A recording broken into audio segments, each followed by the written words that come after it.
Assalamualaikum warahmatullahi wabarakatuh. Jumpa lagi dengan Mimin di Ahmad Channel Indo. Di cerita kali ini Mimin masih melanjutkan tentang kisah Wali Paidi. Sekarang sudah masuk ke bagian 18. Tanpa berlama-lama lagi, mari kita masuk ke alur ceritanya. Sehabis sholat maghrib, Wali Paidi langsung menuju Jalan Soekarno-Hatta. Sehabis melewati jembatan, Wali Paidi belok ke kiri. Setelah berjalan kira-kira 1 kilometer, Wali Paidi melihat Habib yang dicarinya. Habib yang dikiranya tukang becak. Wali Paidi melihat Habib tersebut memasuki sebuah toko distro. Wali Paidi mengarahkan sepedanya ke kanan. Tertampang tulisan di depan toko, MORKL, Morekil Outlet. Wali Paidi celingak-celinguk di depan toko mencari Habib yang lari ke situ. Mungkin aku salah lihat, kok nggak ada di sini, batin Wali Paidi. Tak lama kemudian keluar pemuda jangkung dengan perawakan agak kurus menghampiri Wali Paidi. Kang, katanya mondok, kok keluyuran sampai ke sini, kata pemuda. Wah, Mas, sakti toh. Kok bisa di sini, Mas, kata Wali Paidi kaget. Ternyata Wali Paidi mengenal pemuda jangkung ini. Dialah Mas Sakti yang oleh Wali Paidi sudah dianggap sebagai kakak tuanya. Walau umur Mas Sakti ini di bawah umur Wali Paidi, setelah saling mengolok-olok, Mas Sakti mengajak masuk ke dalam toko. Ayo ngopi di atas, ajak Kang, ajak Mas Sakti dengan menaiki tangga menuju ke atas toko. Wali Paidi dan Mas Sakti melanjutkan obrolannya. Sambil ngopi, kadang mereka tertawa lepas dan kadang di sela-sela obrolan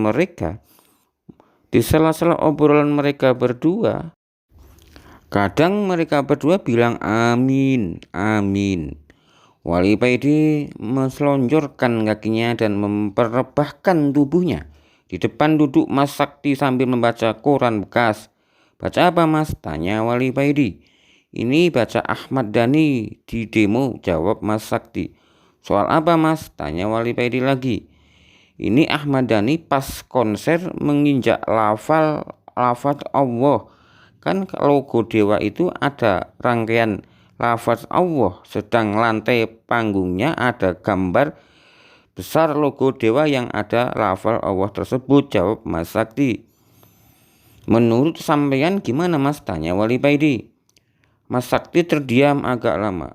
Setelah menaruh korannya dan menyeruput kopinya, Mas Sakti menyalakan rokok milnya.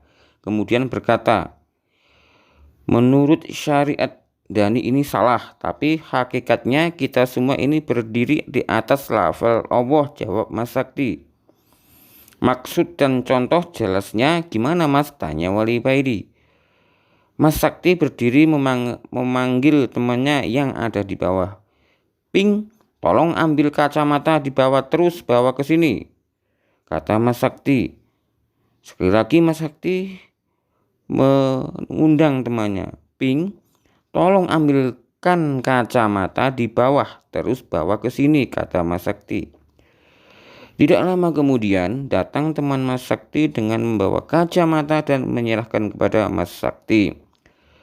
Kamu pakai kacamata ini, ucap Mas Sakti sambil menyerahkan kacamatanya. Wali Paidi duduk dan memakai kacamata yang diberikan Mas Sakti. Wali Paidi kaget. Ya Allah, Allahu Akbar, jerit Wali Paidi. Dalam pandangan Wali Paidi, seluruh dinding toko dan lantainya terangkai lafal Allah. Wali Paidi mengarahkan pandangannya ke bawah. Lantai yang didudukinya yang terangkai banyak lafal Allah yang banyak sekali. Wali Paidi agak ketakutan melihat ini semuanya. Dan Wali Paidi juga melihat nafas yang keluar dari hidung Mas Sakti membentuk lafal Allah. Dalam pandangan Wali Paidi, seluruh permukaan bumi ini ada rangkaian lafal Allahnya. Wali Paidi dengan berlinang air mata menyerahkan kembali kacamata kepada Mas Sakti. Mas Sakti menerimanya dengan tersenyum. Kemudian dia berkata, Andai hijab hati kita dibuka oleh Allah, maka seluruh benda dan seluruh permukaan bumi terangkai lafal Allah. Betapa tidak punya mulutnya kita kalau kita berbuat maksiat di atas rangkaian lafal Allah. Mungkar kepadanya sedangkan kita berada di atas buminya. Wali Paidi semakin tersedu-sedu dan tidak bisa dicegah. Wali Paidi menangis dengan kerasnya.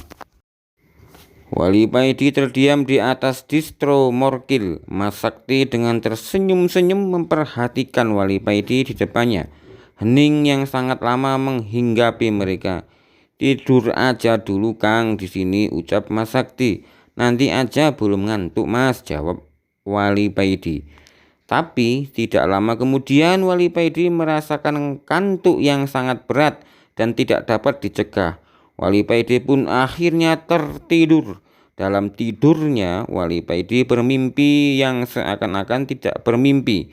Karena dalam mimpinya Wali Paidi seakan duduk di depan Mas Sakti sama persis seperti dalam keadaan terjaga. Tiba-tiba aja suara bler, bler, bler di depan toko. Wali Paidi berdiri dan berjalan ke jendela toko. Wali Paidi melihat kakak Mas Sakti datang dengan naik Harley. Dengan memakai jaket dan celana hitam, kakak Mas Sakti ini turun dari moginya. Wali Paidi tersenyum ketika melihat kakak Mas Sakti ini mencopot helmnya. Potongan rambutnya itu keren habis. Samping kanan dan kiri dicukur habis, tinggal tengah sampai ke belakang dibiarkan panjang. Wali Paidi dalam mimpinya cuma terdiam. Dia melihat Mas Sakti turun menyambut kakaknya. Tidak lama kemudian mereka berdua naik ke atas toko. Wali Paidi maju dan mencium tangan kakak Mas Sakti.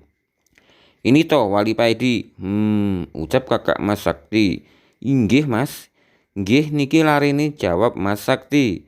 Setelah ngopi dan merokok sebentar, terdengar suara lagi bler, bler. Rupanya ada Harley lagi yang datang. Itu Bang Yi, Torongan udah datang.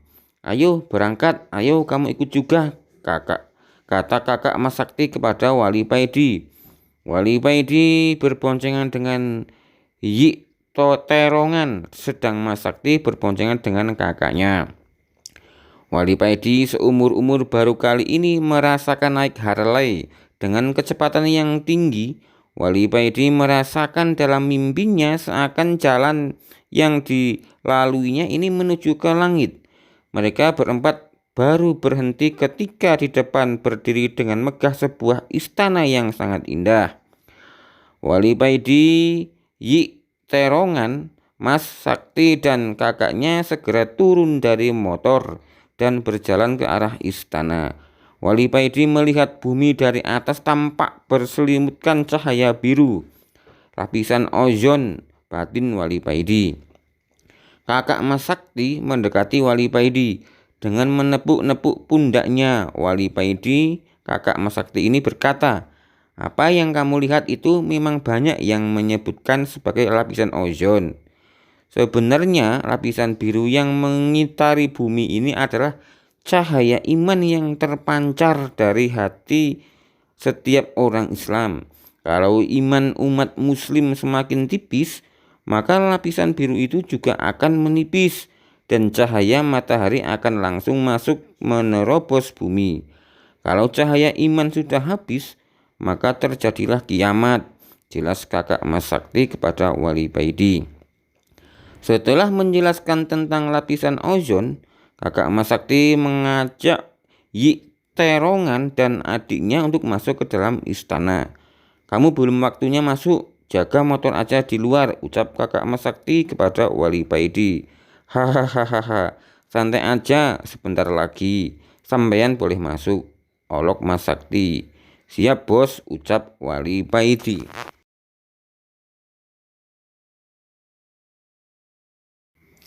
Setelah mendapat banyak karunia di Malang, Wali Paidi kembali ke pondoknya.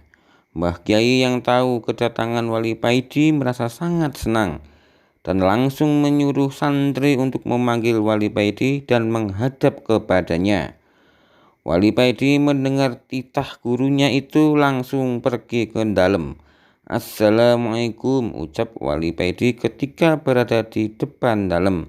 "Waalaikumsalam," jawab Mbah Kyai dari dalam. Wali Paidi maju dan mencium tangan gurunya, tangan yang lembut dan wangi. "Ayo duduk."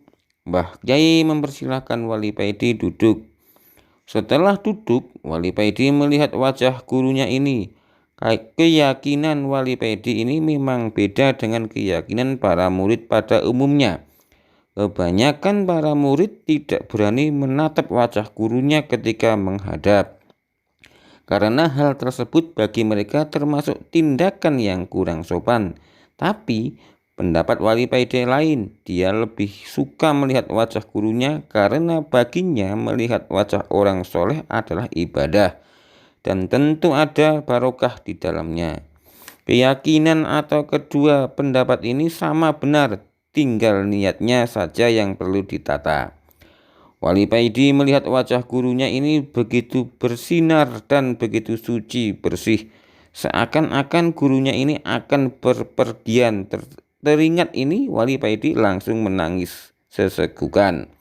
Mbah Kyai yang melihat Wali Paidi menangis hanya tersenyum saja. Lalu beliau bilang kepada Wali Paidi, "Apa yang kamu lihat dan yang kamu rasakan itu benar. Aku memang akan pergi memenuhi panggilan Allah. Waktunya sudah dekat. Aku sebentar lagi akan meninggalkan dunia ini." Wali Paidi tetap menunduk dan terus menangis.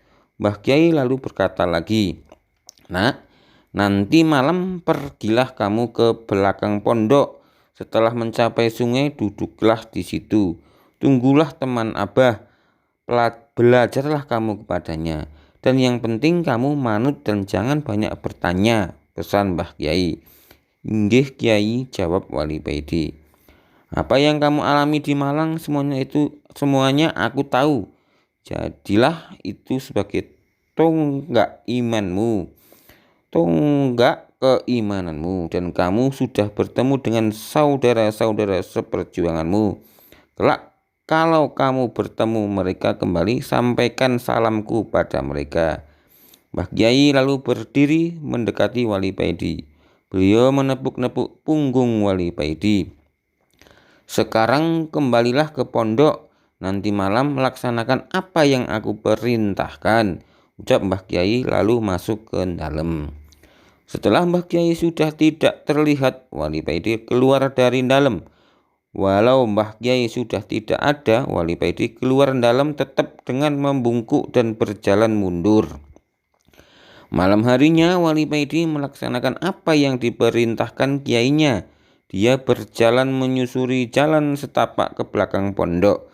Setelah tiba di sungai, Wali Paidi duduk di tepian sungai. Tiada henti hati Wali Paidi berzikir. Wali Paidi merasakan semenjak dari Malang, hati Wali Paidi ini bisa berzikir dengan sendirinya. Tidak lama kemudian datanglah sosok yang seumuran dengan Mbah Kyai mendekati Wali Paidi. Wali Paidi melihat pancaran sinar wajah orang ini sama persis dengan pancaran wajah Mbah Kyai. "Aku teman gurumu. Aku adalah Khidir dan mulai saat ini aku akan mengajarimu," ucap Khidir langsung ke pokoknya. "Inggih," ucap Wali Paidi. "Ayo ikut aku," ucap Nabi Khidir lalu berjalan pergi. Wali Paidi mengikuti dari belakang. Wali Paidi tidak banyak bertanya sesuai perintah gurunya. Dia hanya manut saja, pasrah bongkoan. Nabi Khidir baru berhenti ketika di depannya ada gazebo, rumah bambu dengan atap ilalang yang begitu indah. Gazebo ini terlihat kokoh dan futuristik. Di depannya ada taman kecil dan sekitar gazebo terbentang hamparan rumput hijau yang asri. Tampak ini seperti villa mahal di daerah pegunungan. Masuklah tempat wudhu dan kamar mandinya ada di belakang, ucap Nabi Khidir. Dan tidak lama kemudian azan subuh berkumandang. Wali Paidi pergi ke belakang mandi, berwudhu, kemudian sholat jamaah dengan Nabi Khidir.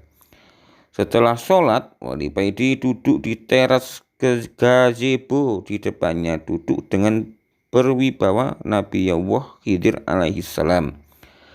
Aku akan mengajarimu ilmu syariat dan ilmu hakikat. Aku akan memanjangkan waktu buatmu. 1 hari di dunia sama dengan 1 tahun kamu bersamaku, kata Nabi Khidir. Sejak itu Wali Paidi belajar kepada Nabi Khidir tentang berbagai ilmu, mulai horof, nahwu, fikih, balaghah, mantik, dan lain-lain. Khusus ilmu tauhid, Nabi Khidir mengajarinya 2 hari, Rabu dan Kamis. Sedang ilmu hakikat diajarkan di sela-sela pelajaran ilmu syariat. Untuk ilmu ini tidak terjadwal. Mengalir begitu saja, tidak terasa 10 tahun sudah Wali Paidi belajar kepada Nabi Khidir. Wali Paidi sekarang sudah menguasai berbagai macam ilmu dan sangat mahir. Sekarang sudah saatnya kamu kembali. Ingat pesanku ini. Ilmumu itu tidak dapat kau pamerkan. Apa yang aku ajarkan beda dengan apa yang kamu terima di pondok. Ilmu yang aku ajarkan kepadamu hanya akan keluar ketika dibutuhkan. Ilmu itu aku taruh di hatimu, kata Nabi Khidir kepada Wali Paidi sehabis sholat isya berjamaah. Inggih, ucap Wali Paidi. Nanti kamu jangan kaget karena waktu yang kamu habiskan di sini selama 10 tahun sama dengan 10 hari ketika kamu di pondok, ucap Nabi Khidir. Hari itu juga Nabi Khidir mengantarkan Wali Paidi ke tempat pertama kali mereka bertemu. Setelah menyampaikan pesan-pesan Nabi Khidir pergi meninggalkan Wali Paidi masuk pondok tepat azan subuh berkumandang. Sejak saat itu Wali Paidi seakan mempunyai ilmu laduni.